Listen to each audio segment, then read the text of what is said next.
It's California Edition. I'm Brad Pomerance coming to you from Sacramento, and we are joined by Bill Emerson. He's a member of the California State Senate. And so recently, CNN issued a report that was quite damning as it relates to alleged fraud in the Medi-Cal program, which is California's Medicaid program. Give us a paraphrase what the report told us. Well, the report was telling us that the amount of money that was being spent didn't equal the number of cases that were being treated. So that they claimed they were treating 100 cases a day, but they were actually only seeing about 30 cases a day. So we're not exactly sure what that means in terms of the dollars being spent and how it's being spent. So that's why Senator Joel Anderson and I asked for a evaluation between the Senate Budget Committee and the Senate Health Committee so that we could get an oversight on to find out exactly what was happening. The sad news behind this is no one's really surprised. I mean, we have heard about just blatant abuse and fraud. I mean, it's one thing to be sloppy, but as you describe it, you say you treated 100, you really treated 30. I mean, that's just pure deception. It is, and it's very sad because we have a lot of people who need to be treated, and we're just afraid that they're not getting the services they deserve, and so that's why we've asked for this oversight hearing. Do we have a sense as to how much California is losing as a result of this alleged fraud against our Medi-Cal system? Not really, and that's the trouble. I mean, if the CNN report is accurate, it seems like they could be losing 2/3 of the money that they're spending. They could be. I'm sure it's going to be in the millions of dollars. Billions. I mean, it could be billions. Yeah, I mean, I would. 2/3. It seems like it could make sense. So, as we speak today, does it appear that we will have these oversight hearings? Yes, the Assembly Health Committee is going to hold a hearing here very soon, and I've been assured by the Budget Chair, Senator Leno, that we're going to have a hearing sometime in the fall. That would be an interim hearing since we're running out of time now in the legislature. But here's the question. So we have these hearings and we hear all these damning statements and all this proof of fraud. Then what? I mean, another report gets issued and it gets shelved. How do we make sure that the fact-finding actually leads to results?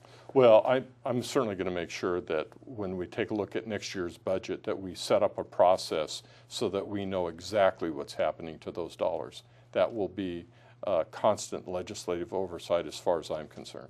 Could it be that part of the reason this is happening, and I'm not at all condoning illegal, fraudulent behavior, that California is just notorious for such low reimbursement rates for Medi-Cal, that these practitioners are justifying it in their mind as saying, you know, this is what I really deserve? Yeah. That could well be, and that would be disturbing to me, but it's also disturbing that we continue to cut back provider rates to a level that's just not sustainable. So on that point, where do we go from here on this Medi-Cal reimbursement rate that is 50th out of 50 in a state that has a cost of living in the top 5, I believe? And it's going down another 10% this year. So that's been part of the discussion we've had in budget. I've warned against that kind of cutback because right now we don't have enough provider base to take care of the patient load, and when we're looking at increasing Medicaid programs, you just don't have adequate providers. I want to talk more about that when we come back. For our viewers on HLN, we are speaking with Senator Bill Emerson. He represents the Inland Empire. My name is Brad Pomerance. We thank you so much for joining us. For our other viewers, though, we'll be right back. So, sir, as we continue our conversation on the California channel, I want to speak with you about that reimbursement, the medical reimbursement rates, because as we know, there is a dramatic expansion of Medicaid coming down the pike. While the Supreme Court may have ruled that states are not required to accept the expansion of Medicaid, California's accepted it. They have accepted that expansion. That's exactly right. So where do we go from here? Well, I think that's the big thing we're going to have to look at in this next budget cycle, because I think what's telling this year is that we're going to know exactly what impact we're going to have here very shortly.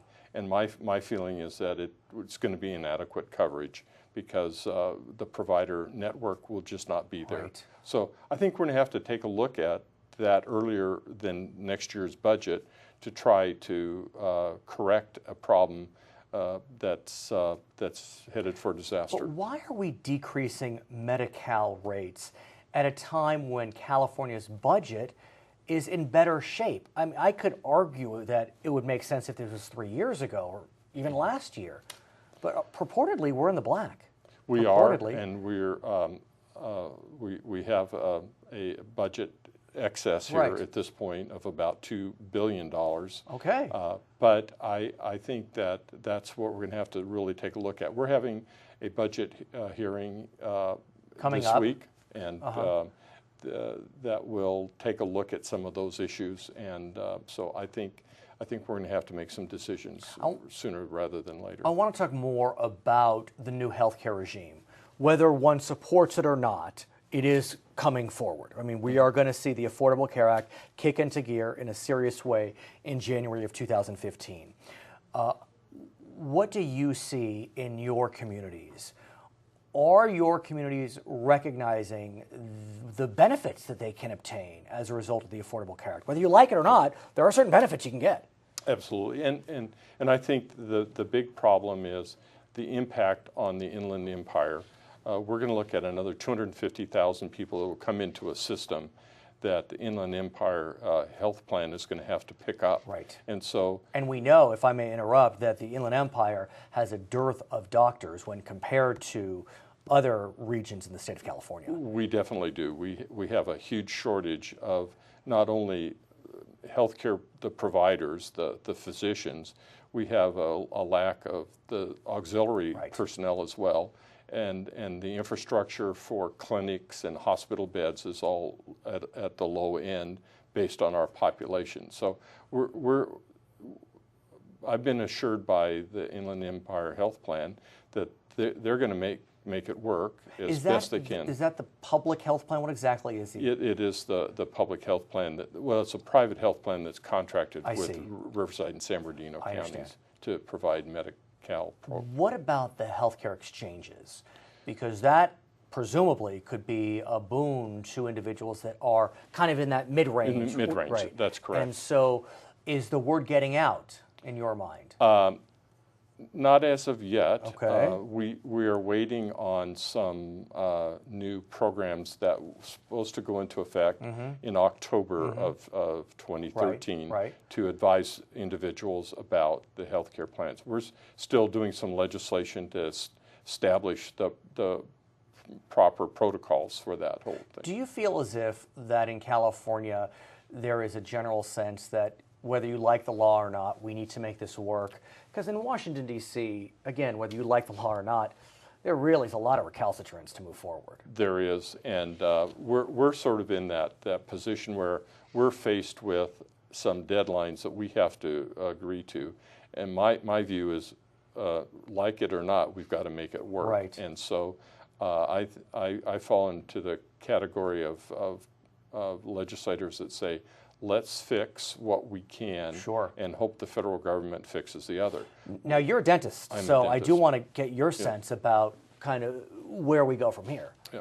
Well, I don't know. My problem is the plans are out there, but we have not gotten the final federal regulations. Right. So we don't know the scope of how we have to provide those services. And the longer we have to wait, it makes it more difficult. And I think that's the problem the feds are having. You know, the president saying, I think we're going to have to delay something here. And he has. And he has delayed some. And I think that's where the other side says, hey, you know, the law says we should do it by this day. And it's we tricky. haven't. So it's a very sticky situation. His name is Bill Emerson. He's a member of the California State Senate. My name is Brad Pomerance. I want to thank you so much for watching California Edition.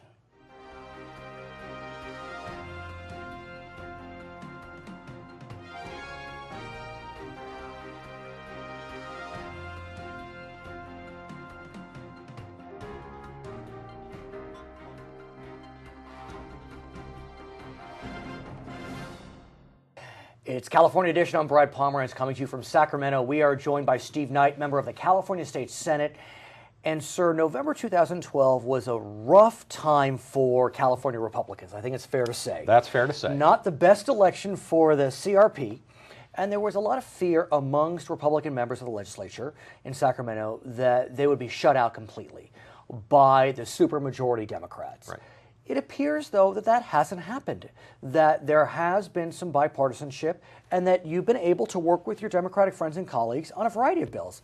And you're a perfect case for that. Well, I think a lot of people ask me, what are you going to do with the supermajority? Right. And I said, well, it's not a whole lot different than what I was there the previous years. Right. I still need a lot of friends. Of I still course. need people to understand what we're trying to do. We try not to write these super partisan bills that are going to have difficult times. We try and follow what people in the district want and things that both Republicans and Democrats can understand, and we can move it forward. And so, for example, you've had three bills that I want to talk about today, if we may. One of them you co-sponsor with Isidore Hall, an urban Democrat.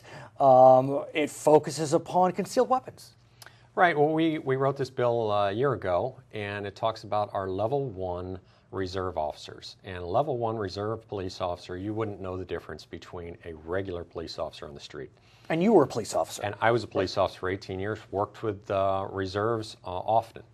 So all it says is if you have completed enough time to get a retirement in a police, municipal police department or a sheriff's department, and then you leave as a reserve, you should be able to get a concealable weapons permit.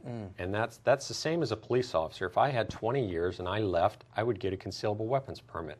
Well, if a reserve has been working in the same area side by side with a police officer for 20, 25 years, and then they leave and they can't get a concealable weapons permit, it doesn't seem fair, and it doesn't seem like something that we should do. So we had a little difficulty last year, but not that much. Isidore said he wanted to pick this up. We were very happy to co-author this with him and be able to help this through the process. What did the gun control folks say? No, we've had very little opposition. They understand it, and they understand that these are police officers that have been trained, and they're just like a regular police officer in some regard. They're out in the street. Right. They're in a cruiser just like the other guys. Same deal. I remember about 25 years ago, Washington National Airport was being renamed to Ronald Reagan National Airport. And there were some Democrats who were very upset because they didn't like President Reagan and we shouldn't name an airport after him. And Democratic President Bill Clinton said, forget that. He was our president. I don't care what you think about him. We're renaming the airport. Right. Surprisingly, that same issue has transferred to Sacramento, and it focuses on former state senator Pete Knight, who happens to have been your father. Correct. And controversial, no doubt. He made a lot of noise, but there's a veterans home named after him. And some folks didn't want the sign on the freeway to say Pete Knight because he happened to have been the sponsor of some legislation dealing with homosexual rights, whatever, be that as it may. But bipartisan agreement? Yeah, we went into a committee, and all the resolution said was we want two signs, one north, one south, saying the William J. Pete Knight Veterans Home of Lancaster in California, turn here. And that's basically it. The Veterans Home is named the William J. Pete Knight Veterans Home. So we weren't doing anything different. It is a personal issue in some regards. Well, it is my father. But we want people to know where the Veterans Home is. We have 6 vet homes here in California. Only one is named after a person. It was a very prominent veteran in our area. And people love that it's named after him, and some people only know it as the Knight Home. Right, and sure enough, Senator Fran Pavley, not a Republican, not a conservative, jumped on board. It made it through the committee. When we come back, I want to continue this conversation. For our viewers on HLN, thanks for joining us. For our other viewers, we'll be right back. So, Senator, I want to continue our conversation and talk about beer. What can I say? How can we not talk about beer? But here's another example of you as a Republican trying to work and successfully working with Democrats to get, as you call it, common sense legislation out of the legislature. Well, let's understand that not every piece of legislation is an AB 32 or a ground-moving event for everyone. But many pieces of legislation hit an industry or something that is affecting someone trying to make a living. We have these craft breweries here in California, and they're Which popping means up. what exactly? For those that don't drink. Well, a lot of them, they make their own beer. And they sell it there. Microbreweries? There's microbreweries, and they're popping up all over. One of the biggest ones here in California is Stone down in San Diego. Okay. But it kind of comes from Sierra Nevada that popped up from there, and they're all over the place. Well, the problem is these growlers that are being sold that are 64-ounce kind of jugs. Nice. That you can go in and fill up 64 ounces of your favorite microbrewery, micro beer in there. You can only fill it up in California with that brewery's beer.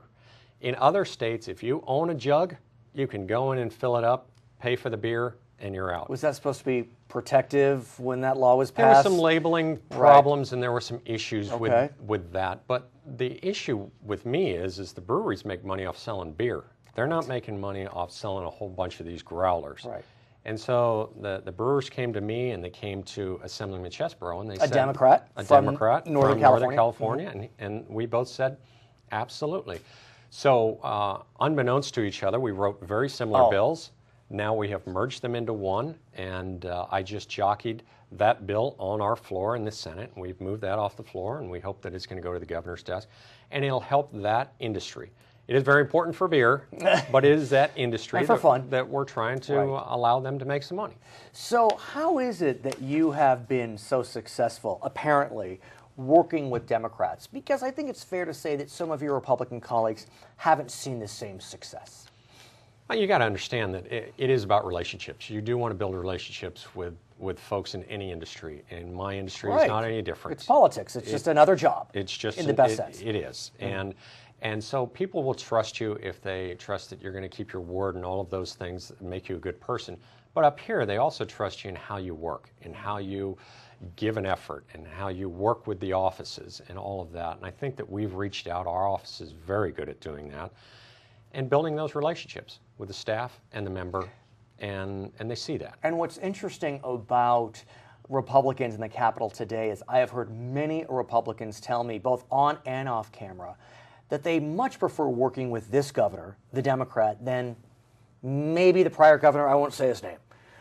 Is that fair? Well, obviously, as a Republican, I like a Republican to be in there for vetoes. But Governor Brown has been open to working with us, and I give him that. There's a couple bills, especially recently, that he has signed that I question his... I understand. But on fiscal issues, some would argue, I mean, he has vetoed several bills that were sponsored by his own Democrats, and Republicans cheered. I mean, I would get the press releases, "Thank you, Governor Brown," and this is from the Republican caucus. So, absolutely, and you've got a governor in there with 45 years of political experience. But remember, this is Governor Moonbeam. I mean, this was the governor of the 70s that was the champion of left coast liberals. Yeah, a little before my time, so I don't know exactly everything. Well, your dad could tell you about that when he was still with us. But it, you know, I think that he's open. He's being pragmatic. He's trying to solve some problems, and I give him a lot of credit for that. Some of the things that he's done, I don't agree with by any means, but he is open to solving some problems. I have to ask you, and no one's watching or listening, but just between us, because your dad knew your father, I'm sure they served at the same time. No. But they must have known each other. I'm sure they knew. I mean, does that help at all? There's that connection because I think you had told me that he kind of acknowledged that you were Pete's son, and because you're talking about relationships, and I'm just wondering how does it play out? I'm sure. The governor knows several of us from our fathers. The Berry Hills had a father of up there, and a Standy, and several others. Canella. Right. So I am sure that the governor knows of that. Right. We're not exactly like our parents by any means. Sure. But that is kind of an inroad. So I knew him, so I somewhat know his son or daughter. So you're enjoying your time in the Senate? You've been in the Assembly for, was it 4 years? 4 years. 4 years. I do enjoy it.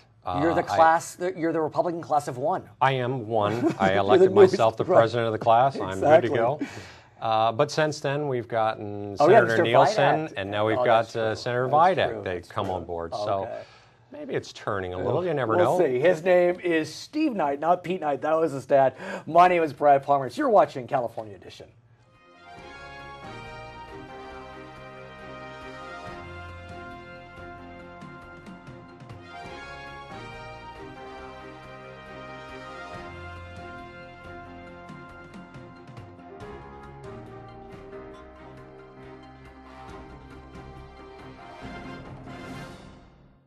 California Edition coming to you from the state's capital in Sacramento. I'm Brad Pomerance. We are joined by Ted Gaines, member of the California State Senate. And so I want to speak with you about the economy. I think it's fair to say that we've had a rough few years. There's no doubt about that, especially in California. Although it does appear at some level that we're turning around. Is that your sense of our predicament? Yes. I mean, when I talk to constituents throughout my district, many of them are seeing an uptick, and that's very encouraging. Sure. But I'm still very concerned about the economy. I think we're an overtaxed and overregulated state. And when we take a look at the growth rate and the unemployment rate in California, it's subpar. And let's talk about those specific areas, because they each are very unique with their challenges. Let's talk about jobs. The jobless rate continues to be stubbornly high in California. We're in the bottom 5 in terms of our unemployment rate. It's not good to be in the bottom 5 in this instance. Why is it that we continue to struggle, in your mind, with joblessness? Well, I would say it's a liberal agenda in the legislature, at least, is a very big contributor. When we over-regulate and overburden business in the state of California, it becomes very expensive to hire on an employee. And I want to talk about regulation, because I think it's fair to say that if there has ever been bipartisan agreement on anything, it's that we do have a regulatory problem. I mean, even Governor Brown has said we have too many damn regulations, and those are his words, not mine. Especially in, for example, the case of environmental regulations with CEQA. I mean, we here talk about CEQA reform left, right, and center. We've seen some. I know there's a desire for more. Where do we stand, if I may focus on CEQA like a laser beam, where do we stand on that one question? Yeah, that's just one narrow aspect of regulation in the state. I know. We've got to do so much more. But I'm glad that the conversation is occurring and that it's caught the attention of the governor. I know that Senator Steinberg is working on legislation. He's the pro tem. The pro tem of the Senate that would be more focused on regulation reform in a narrow sense in urban areas. So if it has to do with a transit-oriented community, he's willing to look at some relief. And I would argue that what is good for urban areas is good for the entire state of California, and we ought to be. And what's interesting about CEQA reform is you kind of hit the nail on the head. It does seem as if when there's a very large project like a football stadium, for example, all of a sudden we'll see legislation dealing with CEQA relief. But you represent some of the most beautiful areas of, let's call it Northeast California. Is that a fair way to say it? And as you suggest, one could say what's good for the goose should be good for the gander. That's right. And so how can we get to a point in your mind where, since there does seem to be some bipartisan agreement on the need to reform CEQA at this stage, that it be more broad sweeping? Yeah, let's look at a macro approach instead of a micro approach that lifts all boats in the state of California. And if you could provide that relief, employers would be more willing to hire more employees. Entrepreneurs would be willing to start a startup, which is a huge risk. And you'd see that unemployment rate declining as more people are being hired. So are you bullish on this issue, on regulatory reform? Well, at least there's a conversation happening, but I would argue that this economy could be growing at twice the rate it is currently because of the overburdening of taxation and regulation. When we come back, I want to continue our conversation. I want to talk about taxes, because that is a separate issue from regulation, and get your sense on where we are in terms of our tax policy. We've been speaking with Ted Gaines, member of the California State Senate. For our viewers on HLN, thank you so much for joining us. For our other viewers, we'll be right back on California Edition. Senator, I want to speak with you about tax policy. It seems to be a little more complicated than regulatory reform, when there's almost, widespread belief that we are over-regulated. On tax policy, it seems more textured, more layered. You can point to a lot of different areas. You can say we have high income taxes, high corporate taxes, but then on the corporate tax side, we have a lot of credits, R&D credits, that can decrease that tax burden. So where do you come down on the question of taxes? And if you can, separate out kind of personal from corporate. Well, I'd look at a flatter tax system that would not go up to over 13%. I think that's very onerous, especially for people who are high income earners and have the ability to move out of the state and invest elsewhere. There's much to reliance on the top 0.5% of taxpayers in the state of California. And again, I've heard that from Democrats. I mean, you are not speaking the Republican mantra necessarily. Right. I mean, we have heard that this over-reliance on high-income wage earners is part of the reason why we saw such a budget crash during the recession. Right. Okay, so we hear it. Democrats say it, Republicans say it. How can we look at trying to reform our tax system in such a way that I guess it spreads the pain? I mean, it may feel regressive, but in the final analysis, all boats sunk during the recession because of this over-reliance on high-income wage earners. Sure, I would argue that you could lower income tax in the state of California and that you would actually generate more revenue because you would bring people in that'd be willing to pay the tax at a lower rate and actually invest. And I think that's the path we need to be going down.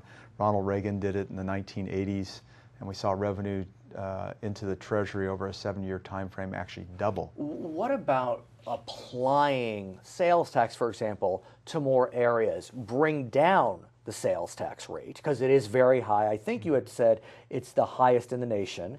And then if you apply county taxes and cities taxes, it goes higher. So lower the sales tax rate, but apply it to services, for example. What do you think? You know, and it gets very dicey when you start looking at whose ox is going to be gored. But I think we need to have a mature conversation and a debate and work with folks across the aisle and see if we can achieve some sort of reform. Here's my question, though, Senator. I think it would have been very difficult to have that conversation before our budget situation improved. It's improved. We're on the other side of the pain. Right. Is now the time to have that conversation? Can it be the time? I mean, in a lot of ways, we're kind of at a golden moment. Sure. I'd love to have that conversation with my colleagues, the governor, and I think we could bring about some reform. It's interesting you talk about the governor. I mean, I have heard from many Republicans they very much enjoy working with this Democratic governor, more than maybe a prior governor whose name I won't mention. You know, I mean, he's not, is it fair to say he's not the governor of the 1970s? Absolutely. Right. I think he is, my sense is he's more grounded, and from my perspective, I appreciate that. I just wish we could push a little harder on really working on this economy. I'm very fearful that we're losing the middle class in California. We're going to become a state of the rich and the poor.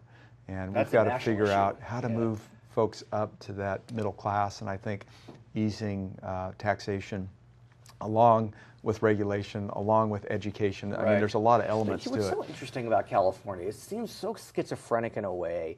It passes Prop 30 by over 55%, which increased taxes on the residents of this state.